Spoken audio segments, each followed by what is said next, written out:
Terrorism पे UPSC ने 2 बार question पूछा है, ठीक है। सीपीएफएसी 2010 में international cooperation on terror issue myth और रियलिटी, फिर 14 में religious fundamentalism challenge to national security. वैसे ये वाला इनडायरेक्ट क्वेश्चन है, लेकिन फिर भी कहीं ना कहीं कनेक्ट होता है टेररिज्म से, ठीक है। तो हमारी ये थीम फर्स्ट इंटरनेशनल सिक्योरिटी में 4th लेक्चर है टेररिज्म। तो ऐसे स्टार्ट करने से पहले, जब हम ऐसे स्टार्ट करते हैं तो हमें किसी स्टेटमेंट या क्वार्ट लिखना पड़ता है। तो ये स्टेटमेंट है यूनाइटेड नेशनल के सेक्रेटरी जनरल एंटोनियो सर का, ठीक है। तो इनकी एक स्टेटमेंट है कि terrorism is fundamentally the ideal and destruction of human rights, ठीक है। जो टेररिज्म है वो ह्यूमन राइट्स का वायलेशन करते हैं, मतलब, ठीक है। It flourishes where human rights are violated, मतलब ये वहाँ ग्रो होता है जहाँ ह्यूमन राइट्स वायलेट होते हैं, एंड इट्स इम्पैक्ट ग्रो, और इसका इम्पैक्ट क्या होता है, where human rights are neglected, कि जहाँ ह्यूमन राइट्स क्या होते हैं उनको इग्नोर किया जाता है, ठीक है। तो अब हम देखते हैं ग्लोबल टेरर इंडेक्स 2024 का डाटा क्या कहता है, ठीक है। जिसमें पहले हम इंडिया की रैंक देख लेते हैं। इंडिया की रैंक है 14, ठीक है। तो ये क्या है, ये कौन किस देश में सबसे ज़्यादा टेरर या टेररिज्म इम्पैक्ट करता है, ठीक है। तो इंडिया की रैंक 14 है, जो कि दिखाता है कि इंडिया में भी बहुत ज़्यादा क्या होते हैं टेरर। देखो यहाँ पे लिखा है highest impacted of terrorism in India, ठीक है। 14th रैंक, मतलब हमें इसमें लिस्ट में भी नीचे होना चाहिए था। और जो फर्स्ट रैंक है 2024 में वो बुर्किना की है, ठीक है। वैसे 2023 में जो अफगानिस्तान टॉप में था, मतलब फर्स्ट रैंक थी, लेकिन अभी तो 6 पे गए। तो जो मोस्ट इम्पैक्टेड कंट्री है वो है बुर्किना, और इंडिया की रैंक है 14th। तो दिखाता है कि इंडिया में अभी बहुत ज़्यादा टेररिज्म का इम्पैक्ट है, ठीक है। अब हम कुछ एग्जांपल देखते हैं टेररिज्म अटैक जो इंडिया में हाल ही में रिसेंटली हुए थे। तो ठीक है, रियासी बस टेरर अटैक, ठीक है। तो ये टेररिस्ट ने एम्बुश अबैस जो एक बस पे हमला किया था, जो क्या कर रहे थे हिंदू पिलग्रिम्स को रिटर्निंग फ्रॉम जो मंदिर से लौट रहे थे उन पे अटैक किया था, ठीक है। और जिससे बस ने अपना कंट्रोल खो दिया, लूज द कंट्रोल एंड खाई में गिर गई, ठीक है। और जिसमें 9 पीपल वर किल्ड, 9 लोग मारे गए एंड 41 अदर वर इंजर्ड, ठीक है। तो ये जो अटैक किया था ये टीआरएफ, जो जिसको पाकिस्तान फंड करता है, मतलब हाँ वैसे पाकिस्तान तो ऐसे बोलता है कि हम नहीं करते, लेकिन सबको पता है कि पाकिस्तान करता है। तो उसने क्लेम किया था कि हाँ मतलब ये अटैक जो है हमने करवाया था। तो अब कुछ और देखते हैं, कठुआ डिस्ट्रिक्ट में अटैक हुआ था, ठीक है, जिसमें हमारे सिक्योरिटी फोर्सेस इंजर्ड हुए थे। उसकी कठुआ अटैक के एक दिन बाद कहाँ डोडा डिस्ट्रिक्ट में अटैक हुआ था, मतलब 2 दिन में 2 अटैक हुए थे कंटिन्यू, ठीक है, जम्मू कश्मीर में। और अभी रिसेंटली पाकिस्तान के 5 मिलिटेंट वर किल्ड, 5 मिलिटेंट मारे गए थे लैंड माइन एक्सप्लोजन में एलओसी के नजदीक जम्मू कश्मीर में पुंछ डिस्ट्रिक्ट के, ठीक है। तो ये तो अभी रिसेंटली हुआ था। ये डाटा आप ऐड कर सकते हो, ठीक है, ऐसे में जिसमें तब नंबर काफी इंक्रीज होते हैं। अगर हम ऐसे अभी जो रिसेंटली हुए थे उनका डाटा यूज करेंगे, ठीक है। अब देखते हैं कॉजेज कि कौन कौन से कॉजेज हैं। फर्स्ट है रिलीजियस टेररिज्म। तो ये क्या है, जो terrorist groups are motivated by religious extremism and aim to create instability, ठीक है। इसमें जो टेररिस्ट ग्रुप होते हैं उनका रिलीजियस मतलब वो कुछ ऐसे अपने धर्म से रिलेटेड ऐसे होते हैं, तो वो अटैक कर दें, ठीक है। तो पॉलिटिकल कॉज देखते हैं, ठीक है। इसमें क्या होता है, some groups demand independence from India due to historical ethics and political reasons. इसी में हम इंडिविजुअल इंडिया की बात कर रहे हैं, ठीक है, कि जो कुछ ग्रुप्स होते हैं जैसे, तो वो अटैक करते हैं किस रीजन से, हमारी हिस्टोरिकल रीजन, जैसे ओके तो पाकिस्तान ने वो कब्जा रखा है, ठीक है। तो ऑल दो उसको हम क्लेम करते हैं, लेकिन पाकिस्तान मना करता है। तो ये हिस्टोरिकल रीजन, ठीक है। तो जैसे पाक स्टेट स्पॉन्सर टेररिज्म, जो पाकिस्तान होता है वो जो टेररिज्म होता है उनको मतलब सपोर्ट करता है, जैसे हथियार दे दिए या फिर, ठीक है, या फिर फंडिंग दे दी उनको, ठीक है। कश्मीर इंसर्जेंसी, जो कश्मीर में बहुत सारे होते रहते हैं, ठीक है। अब स्ट्रेटेजिक कॉजेज भी होते हैं बहुत सारे, सोशियो इकोनॉमिक कॉजेज। देखो सोशियो इकोनॉमिक कॉजेज में क्या है, देखो पोवर्टी एंड अनएम्प्लॉयमेंट।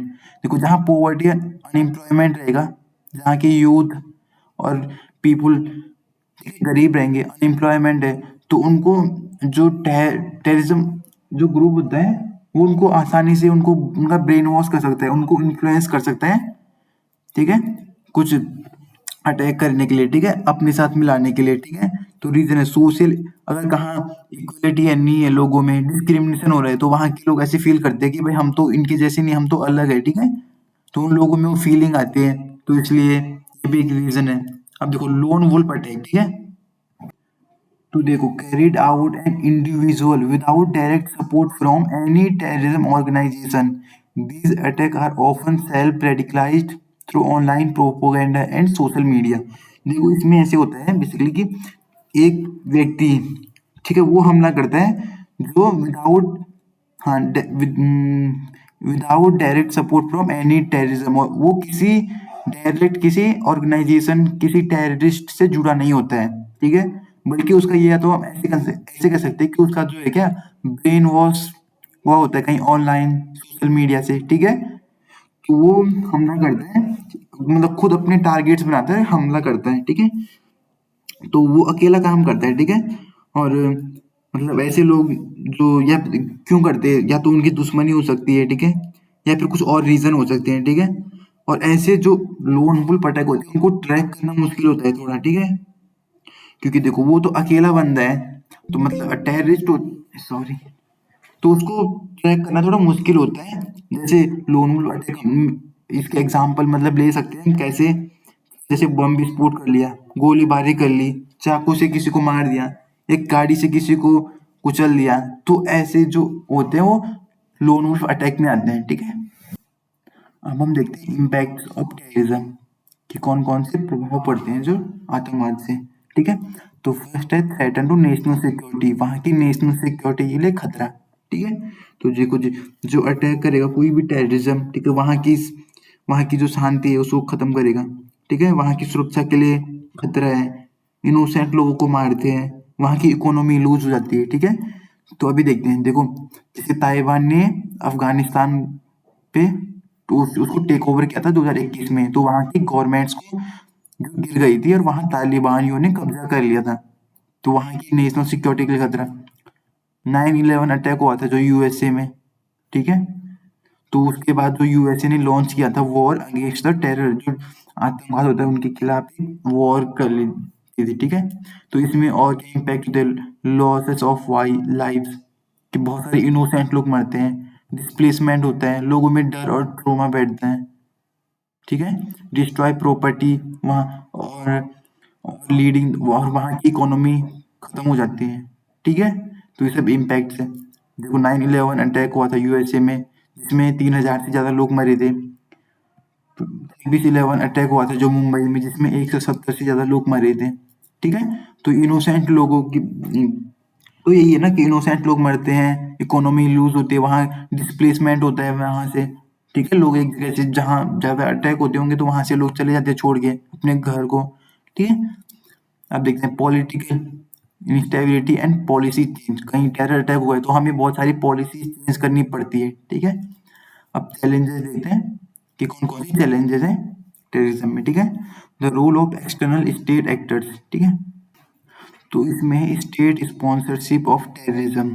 तो इसमें क्या होता है, देखो सम गवर्नमेंट्स प्रोवाइड डायरेक्ट और indirect support to terrorist organisation, और उनको ऑफर करते हैं फंडिंग, ट्रेनिंग और वेपन्स, ठीक है। तो इसमें क्या होता है कि जो कोई गवर्नमेंट्स है, तो वो वहाँ जो टेररिस्ट ग्रुप है, तो उनको डायरेक्ट और इनडायरेक्ट सपोर्ट देती है, जैसे उनको फंडिंग दे दी, ठीक है, उनको पैसे दे दिए, उनको ट्रेनिंग दे दी, उनको हथियार दे दिए, ठीक है, जैसे पाकिस्तान में है। तो पाकिस्तान जैसे ये है ना, देखो ग्रुप्स लाइक लश्कर ए तैयबा, जैश ए मोहम्मद, ठीक है, receive financial and logistical support from ISI, मतलब पाकिस्तान की आईएसआई से इनको सपोर्ट मिलता है, ठीक है। और जिससे कंडक्ट अटैक करते हैं इंडिया में, ठीक है, जैसे 26/11 का जो अटैक हुआ था, वो लश्कर तैयबा ने क्लेम किया था कि ये हमने किया था। फिर जैश ए मोहम्मद ने जो अटैक किया था, इन्होंने क्लेम किया था कि पुलवामा अटैक जो है हमने किया था 2019 में, ठीक है। तो इनको देखो कहीं ना कहीं पाकिस्तान इसको क्या करता है, सपोर्ट करता है इनको, ठीक है। तो उनको, ठीक है, तो इसको बोलते हैं स्टेट स्पॉन्सरशिप टेररिज्म, ठीक है। इनलीगल माइग्रेशन, ऑर्गेनाइज क्राइम जैसे ड्रग्स ट्रैफिकिंग हो गया, ठीक है, वेपन्स स्मगलिंग हो गए, ठीक है, किडनैप हो गया, ह्यूमन ट्रैफिकिंग हो गया, तो ये सब इसमें आते हैं। साइबर टेररिज्म जैसे हैकिंग हो गया, सोशल मीडिया प्रोपोगेंडा हो गया, ऑनलाइन रेडिकलाइजेशन। तो ऑनलाइन रेडिकलाइजेशन क्या है उसको समझते हैं, ठीक है। तो ऑनलाइन रेडिकलाइजेशन क्या होता है, देखो इसमें इंटरनेट या सोशल मीडिया के जरिए जो लोगों को या फिर लोगों के समूह को उनको क्राइम करने के लिए उकसाते हैं, मतलब उनको, मतलब अपनी बातों से उनको उनको ऐसा लगना चाहिए दूसरों को कि हाँ ये सही बोल रहे हैं, ठीक है। किसके जरिए, ऑनलाइन, सोशल मीडिया, ठीक है। तो ये कैसे होता है, देखो जैसे मतलब कोई ग्रुप है, ठीक है, वो वो लोगों को इन्फ्लुएंस करेगा या उनका ब्रेन वॉश करेगा, उनको अपनी बात मनवाएगा कि हाँ उनको लगे कि ये सही, ये बंदा सही बोल रहा है, जिससे लोग उसके इन्फ्लुएंस में आ जाते हैं और फिर ऐसे हम करते हैं, ठीक है। जैसे IS ये क्या करता है, ये ऑनलाइन लोगों को इन्फ्लुएंस करता है ऐसी, ठीक है। ये युवाओं को भर्ती करता है ऐसी, मतलब ठीक है, देख लेना एक बार, ठीक है। डार्क वेब में टेरर फंडिंग होता है, ठीक है, आर्म्स ट्रेड होता है। अब इनिशिएटिव देखते हैं कि गवर्नमेंट और वर्ल्ड लेवल पे क्या क्या इनिशिएटिव लिए गए हैं टेररिस्ट को रोकने के लिए, ठीक है। तो सबसे पहले देखते हैं एसईओ राइट्स, ठीक है। देखो एसईओ राइट्स का फुल फॉर्म क्या है, देखो शंघाई कोऑपरेशन ऑर्गेनाइजेशन, एंड ये है रीजनल एंटी टेररिस्ट स्ट्रक्चर। ये क्या करता है, is established to enhance cooperation among the member state of combating terrorism, separatism and extremism. देखो ये क्या करता है, जैसे आतंकवाद, ठीक है, इनसे निपटने के लिए काम करता है, ठीक है। किस किस, देखो इसमें जो सदर मेंबर है ना, इसमें एससीओ राइट्स में, तो ये क्या करते हैं, अपनी इंटेलिजेंस शेयर करते हैं आपस में, ठीक है। आतंकवाद की जो कुछ भी सूचना है तो एक दूसरे को शेयर करते हैं आपस में, देखो ये लिखा है ना, कोऑपरेशन करते हैं एक दूसरे के साथ, ठीक है। और आतंकवाद, ठीक है, इनको रोकते हैं, ठीक है। आगे है NMFT, देखो no money for terror conference, ठीक है। तो ये क्या करता है, देखो इसमें लिखा है नो मनी फॉर टेरर, देखो ये क्या है, prevents terrorist groups for using crypto currency online funding. ये जो जो आतंकवाद को ना ऑन फंडिंग मिलते हैं क्रिप्टो करेंसी से या फिर ऑनलाइन कहीं से उनको फंडिंग मिल रही है, तो ये उसको रोकने का काम करती है, ठीक है। ठीक है, समझ गए ना। अब आगे देखते हैं CTC, काउंटर टेररिस्ट कमिटी। ये क्या करते हैं, monitor terrorist organisation and impose section, उनको मॉनिटर करते हैं टेररिस्ट के जो ग्रुप होते हैं और उनको उनको उन पे सैंक्शन लगाती है, ठीक है। अब आगे देखते हैं, आगे FATF, ठीक है, ये क्या है, फाइनेंशियल एक्शन टास्क फोर्स, ठीक है। तो ये क्या है, देखो ये क्या है, combat money laundering and terrorism financing, monitor and blacklist country that support financial crimes, grey list and black list, ठीक है। तो देखो ये भी वही करते हैं, ये क्या करते हैं, मनी लॉन्ड्रिंग को रोकती है और टेरर फाइनेंसिंग को रोकती है, ठीक है। और ये क्या करती है, देखो ये कुछ नियम और गाइडलाइन बनाती है, ठीक है।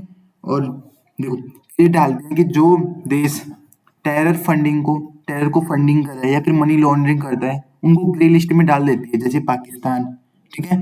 तो पाकिस्तान को ग्रे लिस्ट में डाला है, क्यों, क्योंकि ये मतलब पाकिस्तान उसके रूल्स को फॉलो नहीं करता है, ठीक है, आतंकवाद को फंडिंग करता है, इसलिए देखो ब्लैक लिस्ट में बिल्कुल उनको डाल देते, जैसे नॉर्थ कोरिया है, ठीक है, तो वो ब्लैक लिस्ट में है। ये तो वर्ल्ड लेवल के इनिशिएटिव हो गए जो हमने ऊपर पढ़ी है सारे, ये वर्ल्ड लेवल पे ऐसे में अगर आपको ऐसे लिखना है तो उसमें आप लिख सकते हो, ठीक है। ये वर्ल्ड लेवल के। अब देखते हैं इंडिया लेवल पे कौन कौन से इनिशिएटिव है। यू UAPA, ठीक है, अनलॉफुल एक्टिविटी प्रिवेंशन एक्ट, ये क्या करता है, ये combating terrorism and unlawful activity जो होती है उनको रोकता है, ठीक है। उसके बाद हमारे पास NIA है, नेशनल इन्वेस्टिगेशन एजेंसी, ठीक है, जो 26/11 जो मुंबई अटैक हुआ था उसके बाद बनी थी, क्यों, काउंटर टेररिज्म एजेंसी, उनको रोक काउंटर करना, रिस्पॉन्सिबल फॉर इन्वेस्टिगेटिंग, ठीक है, टेररिज्म रिलेटेड जो आतंकवाद से रिलेटेड केस होते हैं, ठीक है, उनकी जांच करना, ठीक है। हाँ, उसके बाद हमारे पास IB है और रॉ है, ठीक है, ये हमारी खुफिया एजेंसीज है। फिर उसके बाद हमारे पास मैक है, ठीक है। मल्टी एजेंसी सेंटर, ये क्या करती है, एक प्लेटफॉर्म है जो इंटेलिजेंस शेयर करती है, किसको शेयर करती है, जो हमारे बहुत सारे एजेंसीज है, जैसे जैसे ये है, ठीक है, मैक है, तो मैक क्या करेगी, आईबी को, रॉ को, आर्मी को, इनको कुछ भी आतंकवाद से रिलेटेड कुछ भी जानकारी मिली तो उनके साथ शेयर करती है, ठीक है, और कोऑर्डिनेट काउंटर टेररिज्म एफर्ट्स। फिर हमारे पास एनएसजी है, जिसको जिसको ब्लैक कैट भी बोलते हैं, ठीक है, ये क्या करती है, एंटी हाईजैकिंग ऑपरेशन और टेररिज्म को काउंटर करती है, कहीं भी आतंकवाद से रिलेटेड घटना हो तो एनएसजी वहां पहुंच जाती है, ठीक है। तो अब हम सॉल्यूशन देखते हैं, सॉल्यूशन में क्या लिखेंगे हम, देखो अगर हमें ऐसे लिखना है तो ऐसे ऐसे की एंडिंग हम कुछ ऐसे करेंगे, ठीक है। अब देखते हैं, सबसे पहले जो हमें क्या करना है, देखो काउंटरिंग टेरर फंड फाइनेंसिंग या फंडिंग, देखो जो आतंकवाद होता है ना, ये इसकी जो बैकबोन होती है वो होती है इनको जो जहाँ से पैसा मिलता है, ठीक है, जहाँ से इनको फंडिंग मिलते हैं या पैसा मिलता है, ठीक है। तो अगर हम सबसे पहले वही फंडिंग रोक ले जहाँ से इनको पैसा मिल रहा है, तो मतलब ये खुद कमजोर हो जाएंगे, ठीक है, धीरे धीरे। तो यही इनकी बैकबोन है, तो वही करना है सबसे पहले, ठीक है।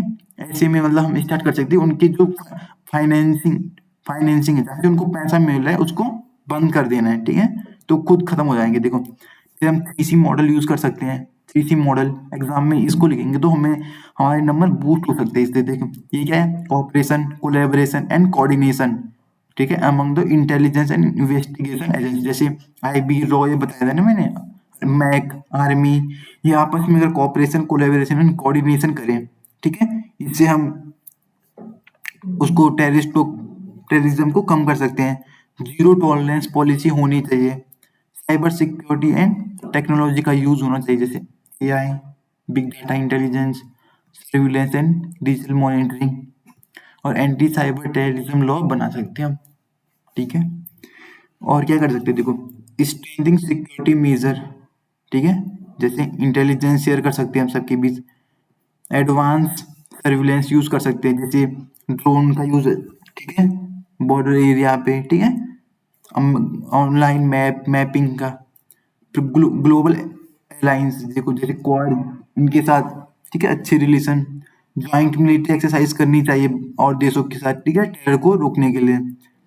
और काउंटर रेडिकलाइजेशन, रेडिकलाइजेशन मैंने बताया था ना, किसी आदमी को या फिर किसी ग्रुप को उसका ब्रेन वॉश करके उससे आतंकवाद जैसी घटनाएं कराना, ठीक है, इसको रोकना, ठीक है। तो ये सॉल्यूशन आप लिख सकते हो ऐसे में। तो यही था। देखो इसमें अभी एक दो लेक्चर और आएंगे इंटरनल सिक्योरिटी में, जैसे जैसे हाँ, जम्मू कश्मीर मिलिटेंसी और नॉर्थ ईस्ट, हाँ ठीक है। तो ये कुछ इंपॉर्टेंट टॉपिक है, तो इसको रेडी कर लेना क्योंकि इसमें 2 बार पूछा है तो थोड़ा इंपॉर्टेंट हो जाता है, ठीक है। Thank you.